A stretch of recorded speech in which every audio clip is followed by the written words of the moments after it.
I think we need to start from the beginning.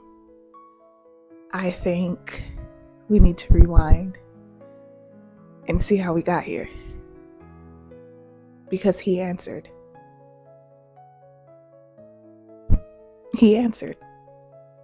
So let me just give you guys a backstory. I met my amazing husband in April of 2022. We got married July 8th, 2022. Yeah, I know that's real quick. That happened snap of a finger. I get that. But when you know, you know. And when you have faith in God and you just trust that he's going to just pull through for you and put genuine people in your life, you don't have a fear of this won't work out, because it is. We moved. We left Miami, moved. And I remember just thinking to myself, like, oh, this is happening so fast. And I remember telling myself, like, we're not going to worry about babies yet. We're going to kind of just focus on it just being the two of us, focus on loving each other, focus on growing together. And I remember finances were tight. This is our first year of marriage. Finances are tight. We're trying to figure out life. We're trying to figure out how we're going to do this. And I remember one night, the beginning of November, we were like, you know what? We're not going to be intimate the way we used to be. We're just going to trust God. I remember from that point forward, I was like, God, I'm going to believe you for this baby. I don't know when it's going to happen. I don't know how it's going to happen, but it's going to happen. Now, I had always had a fear of not being able to conceive because my periods were always irregular. My hormones were always fluctuating. It always felt like something. And I remember just trying to have as little faith as possible, because the word tells you you can have faith as small as a mustard seed and that can move a mountain. I remember planning my baby shower that same November that we made the decision. I had already had the colors, the color scheme, the vibes. I had already thought of it. And it wasn't happening as quick as it seemed to happen for everybody else.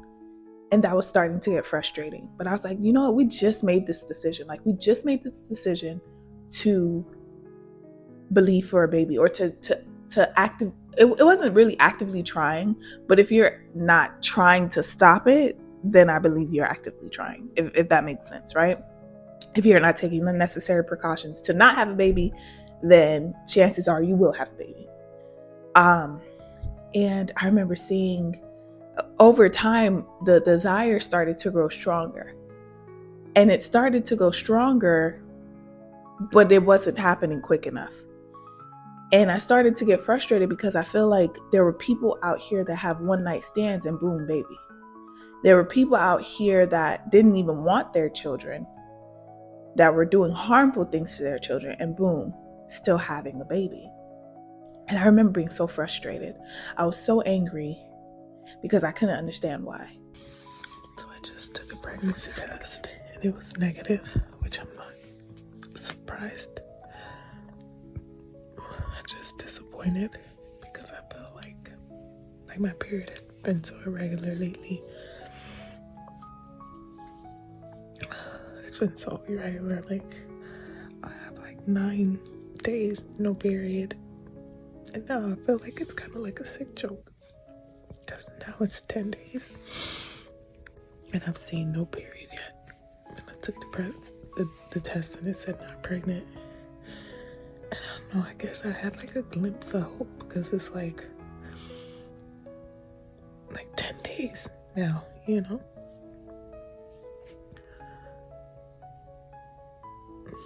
I'm just,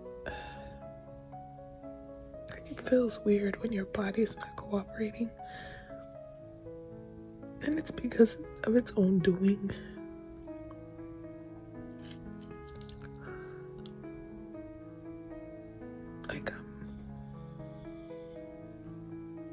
I don't want to say I feel defeated, because I'm not defeated, because my Father in heaven sees my tears.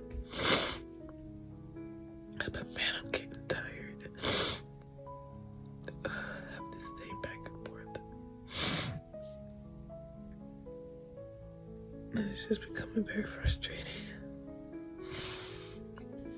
I can seem like everybody else, whether they're in God or not, like their story.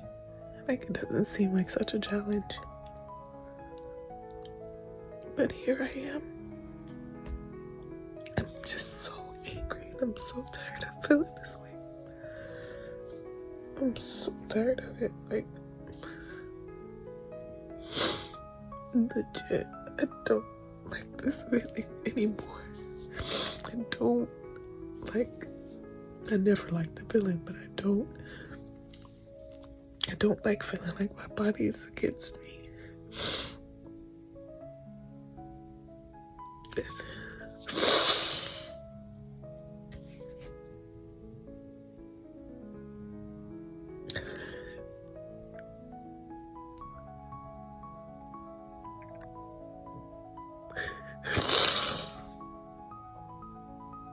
I'm so tired of feeling like this, man. I'm tired of it.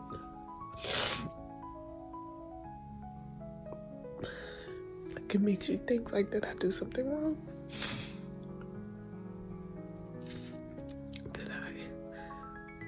Did I make God mad? And I know that's not the case.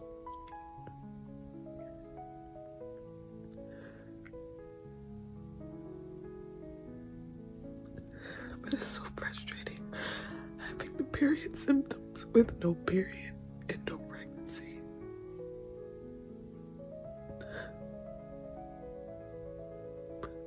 Doctor visit after doctor visit, test after test. Like I became so excuse me. I became so obsessed with taking pregnancy tests. Like anytime it would be one day, missed period, I'm taking a pregnancy test.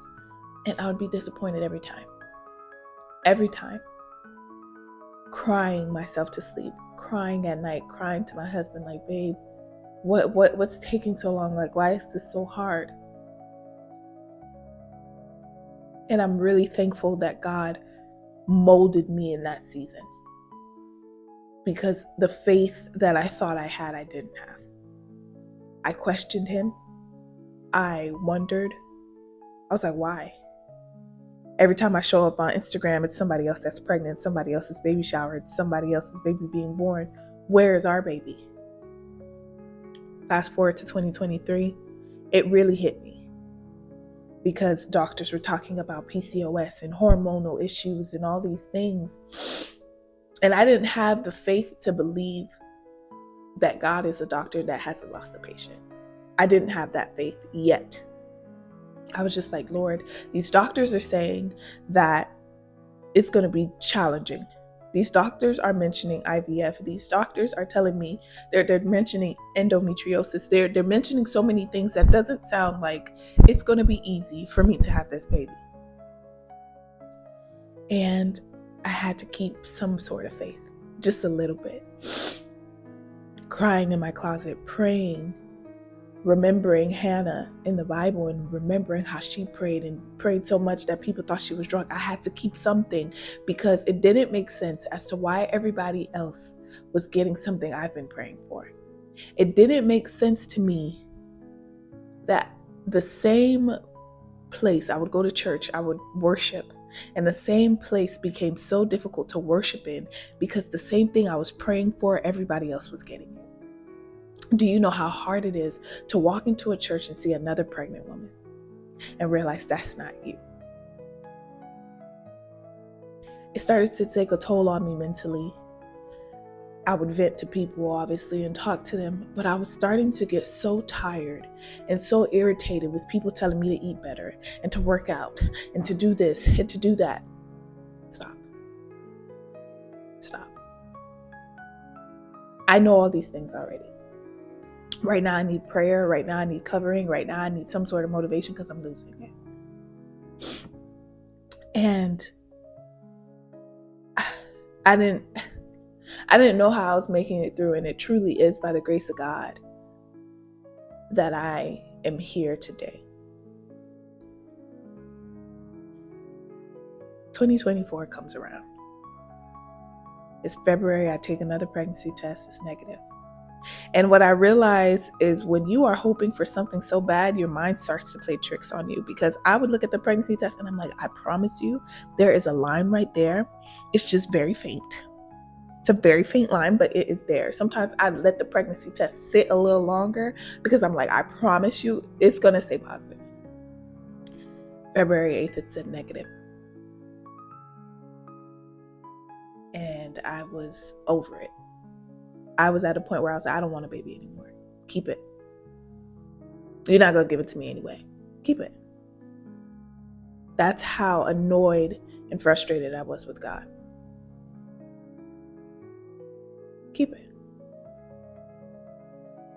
And I was thinking to myself, like, I convinced myself, we don't need a baby.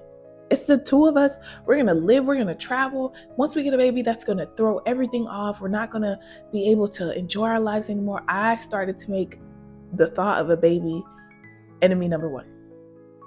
No way. We don't need a baby. Anything to make it hurt less, I did. I had to talk about it in therapy and release all those emotions, but that's something I came to conclusion with. And God is so amazing because he made a promise to me. He is a promise keeper. When we sing these lyrics and we sing these songs and we tell ourselves that he's a way maker, a miracle worker, a promise keeper, I want you to understand you're not just singing it because it sounds good. It's real. It's true. It's real life. He is a way maker. He is a promise keeper. He is the light in the darkness. So even in that season where it was dark for me, there was still light. Because he did not leave nor forsake me. He allowed me to let out my frustrations, to tell him I was mad, to tell him I was disappointed, to tell him I was angry.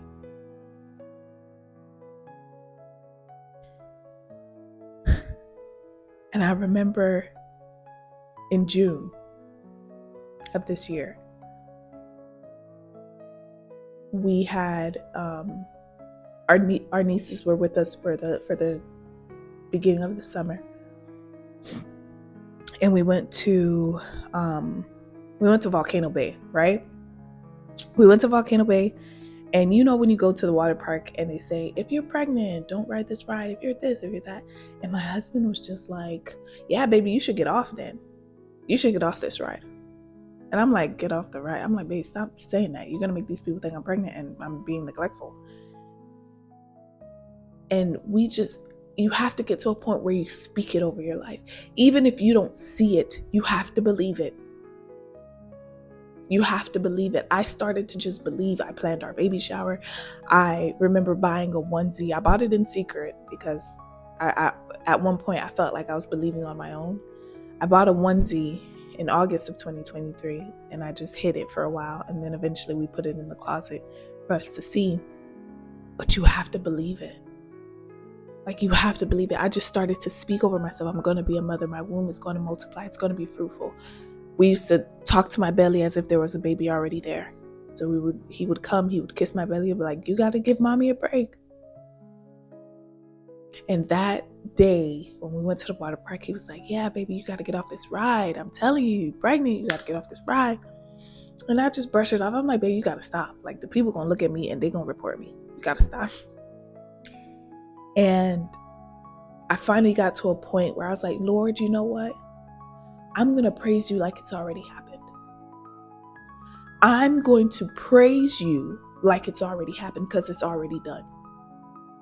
You have to get to a point where it's already done. He said it. He reminded me time and time again through dreams, through people. I made a promise to you, and even though right now it feels like it's not there, even though right now it feels like it's not happening, I made the promise. I am who I am. I am he. He reminded me in that moment, I am the promise keeper. I said what I said. So regardless of what the doctors are telling you, regardless of what the people are telling you, I said what I said, and it will come to pass. When the time is right, I, the Lord, not you, Carla, not you, Paul, not you, so-and-so, I, the Lord, will make it happen. So I started to praise him. I went to church that along that week after the water park, and I just praised him. And I was like, Lord, it's already done. It's already happening. She's already here, or he's already here. I always knew it was going to be a girl, but I let people play in my mind and said it was a boy, but I knew it was going to be a girl. He always told me it was going to be a girl. But I was like, she's already here. This baby is already here. Come to find out, the baby was already here. Was already brewing in my womb. We went to church, and our pastor preached a sermon about faith. And I said, you know what, babe? Today we're going to do this in agreement together. Because the first time I bought a onesie, I bought it on my own faith. But I said, we're going to do this together. We're going to have faith together. This is our baby. So we went to Walmart. We bought 2 baby clothes, one for a boy, one for a girl. And we bought a little a 2-pack of pacifiers. And I texted my friends and I said, guys, this baby is coming. I don't know when, I don't know where, I don't know at what time, but this baby is coming. I sent that message on Father's Day. One of my friends replied, wow, you're doing this on Father's Day? Like, this is crazy. I sent that message on Father's Day. Unbeknownst to me, I was already pregnant. I sent that message on Father's Day, and I told my friend, I said, next year, in Jesus' name, Mother's Day and Father's Day will look very different for us. I sent that text on Father's Day, and I was already pregnant, not even knowing it. That's how great God is. And I remember being in the closet, and I was cleaning out our closet. I was, just tidying some stuff up, and my niece's clothes were there. And something told me, like I heard the Holy Spirit tell me, make room. I said, make room? Make room for what? And I heard it again, make room. Make space. You've been believing for this thing. You're believing for something great to happen, right? Make room. I didn't question it. I didn't even think twice. So I gotta make room. It hurt me in the moment because my niece's stuff were there, and her stuff has always been there since we moved here. But I said, the Lord said I gotta make room, so I'm gonna make room. I was already pregnant. The Lord said I gotta make room, so I'm gonna make room. I was already pregnant.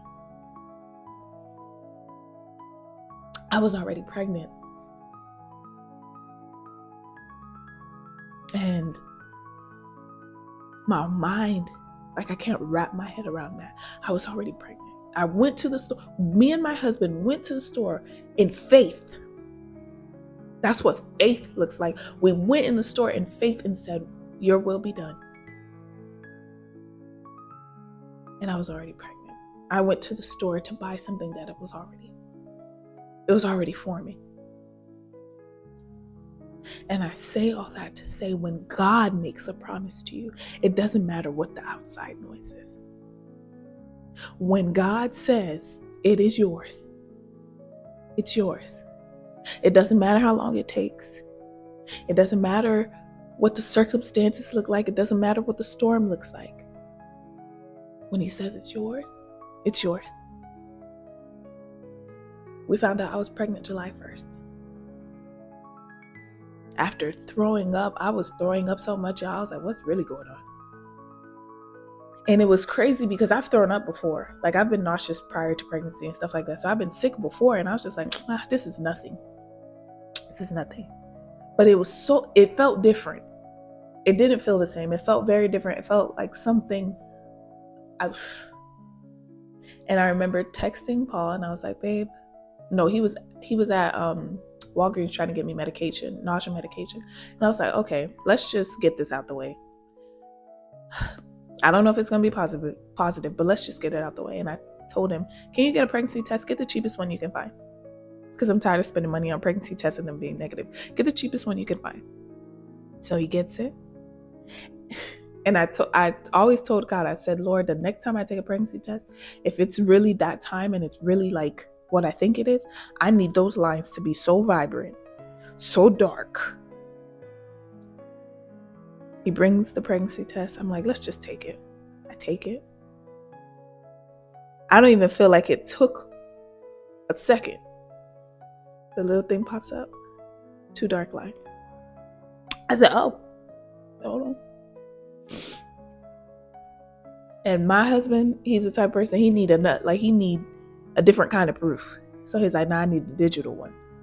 I said, as someone who has taken a pregnancy test as many times as I've taken a pregnancy test, dude, I'm pregnant. And we went, took another one. All in all, I had 5 pregnancy tests done that day. 4 sticks and then 1 word of mouth because I needed to hear it from somebody else. So when God says yes, no one else can say no.